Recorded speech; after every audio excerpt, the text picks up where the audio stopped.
In this video, we're going to be talking about the new 9.2-inch high-definition rearview mirror replacement system. This system has a digital video recording program built into it that can record at 1080p, progressive scan high definition, as well as has two cameras included, one of which is located on the front of the mirror here facing forward. That's the image that we're seeing here now. The other one is a reverse camera that operates as a traditional reverse camera. When you trigger it in reverse, you will see the physical backup camera and the parking lines, but it also can act as an obstruction elimination camera that I'll get into a little bit further in this video. This system, having a digital video recording device built in, does require an SD card, which the manufacturer does include. And typically when you add an SD card to a system, the manufacturer and many other companies require the SD cards to be formatted. And what that means is the SD card has to be properly calibrated to operate and record video files correctly.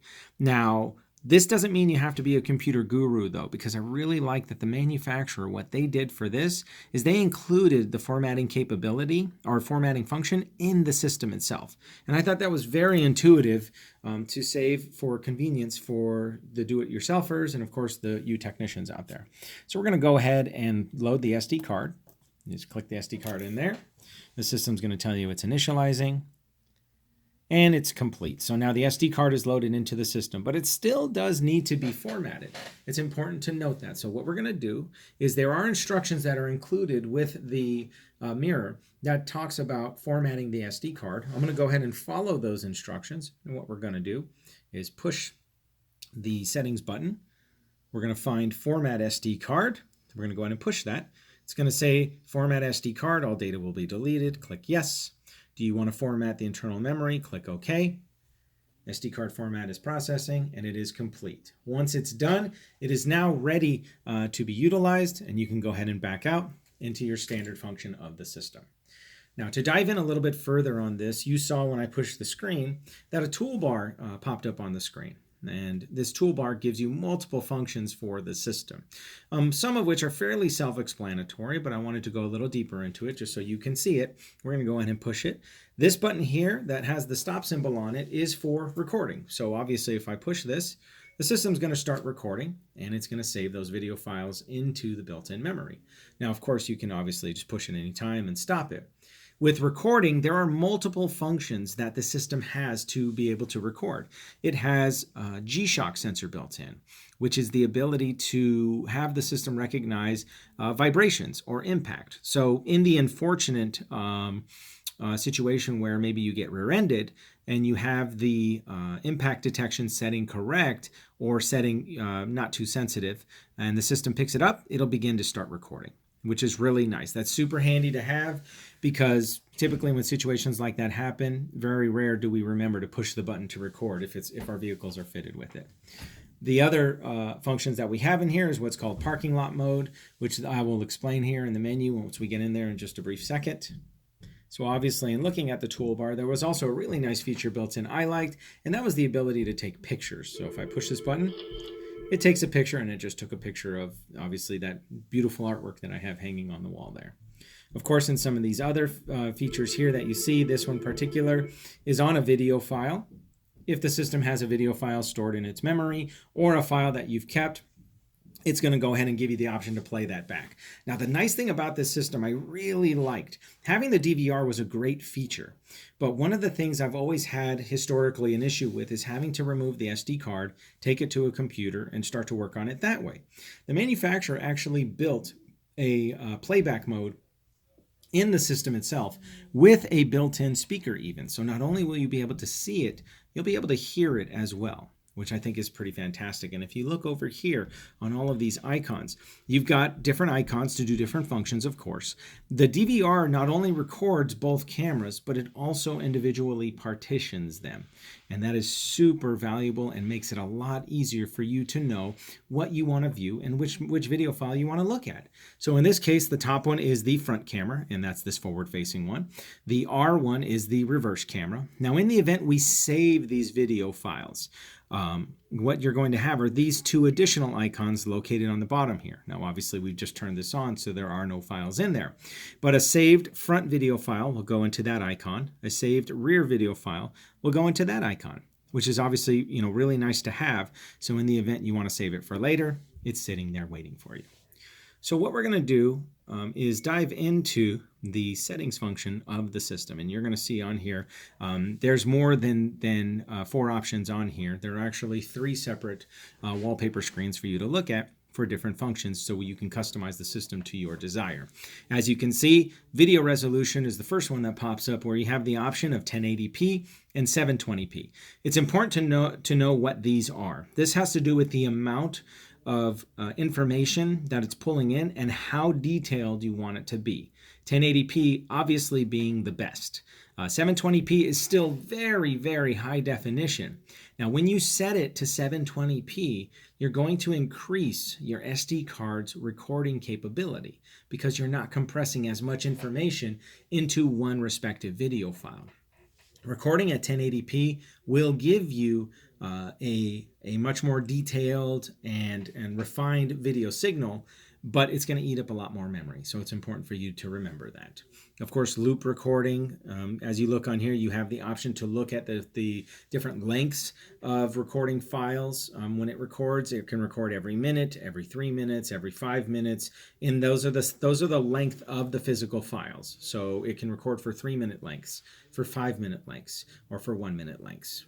Of course, daytime mode, nighttime mode. This is with the system's automatic sensor built in. If you want to automatically adjust the screen's brightness, obviously driving at nighttime would dim the screen 30%, which is important, being that this is a virtual streaming mirror, or for all intensive purposes, an LCD screen. You want to make sure that it's not too bright when you're driving down the road at nighttime. And then, of course, exposure is very similar under that same function, to where the cameras can be exposed to extensive light, and having that exposure setting on there can reduce the amount of light that the camera brings in, which will keep your picture from being blared out from too much sunlight. So we're going to go ahead and keep going here. You got video time lapse, 1 frame per second, 4 frames per second. Obviously, the more frames per second you're snapping, the more information it's going to use up. So it's going to have less memory capability. 4 frames per second is obviously very, very detail oriented, but it's going to eat up a lot more memory. So it's important to keep that in mind. Smart LCD brightness is, of course, the ability for the system to automatically adjust its screen brightness when it senses low light or high, or a larger or more brighter environment. And then, of course, G-Shock was one of the functions I had talked to you about earlier, in that it's the mirror's ability to be able to sense vibrations, someone jolting your car door, or maybe the car unfortunately gets rear-ended. Having the ability to adjust these options for low, medium, or high will give you the option to customize it and make sure that it doesn't turn off whenever you don't want it to. It turns on anytime you want it to, but doesn't just continue to turn on and just start eating up memory, and it's constantly doing that. So you can refine this to whatever you want. Obviously, driving a small compact car, you'd probably want to have the sensitivity set somewhere middle. But if you're driving a very large truck, and maybe it's lifted, so it's a little more subject to vibration and bouncing around, you probably want to have the G-Shock sensitivity set low, so it's not always going off. So we're going to go ahead and move into the next menu, parking monitoring. This one is a really cool feature. I like this. This is when you are parked. The system has the ability to continue monitoring even when the vehicle is stationary and off, and I like that. That's a good feature to have. Of course, LCD power save is completely up to you. In the event that you turn this on, when the screen stays on for X amount of time, say 1 minute or 3 minutes, as you see on the screen, it gives that system kind of like a sleep mode on your computer. After 1 minute, the LCD powers down. After 3 minutes, the LCD powers down. The system will still function, but you won't see anything on the screen. I probably would choose to leave this off because it will give me the ability to control the function of my system anytime I choose. And of course, language is fairly self-explanatory. You have different options to choose from. Obviously, your volume is the built-in volume functionality. Whether it's video playback or the beeping that you're hearing now, you have the option to control the type of audio output. course, frequency is just a matter of its frequency for recording. It's not very important. GPS. This system is fitted, like I said earlier, with a GPS geotagging.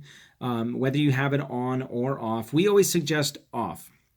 And the reason being is the off mode will give the system the ability to still continue to function with GPS, but there's an additional menu option on the screen that you won't really need to utilize. So I'd probably want to leave that off and you'll still retain your full functionality.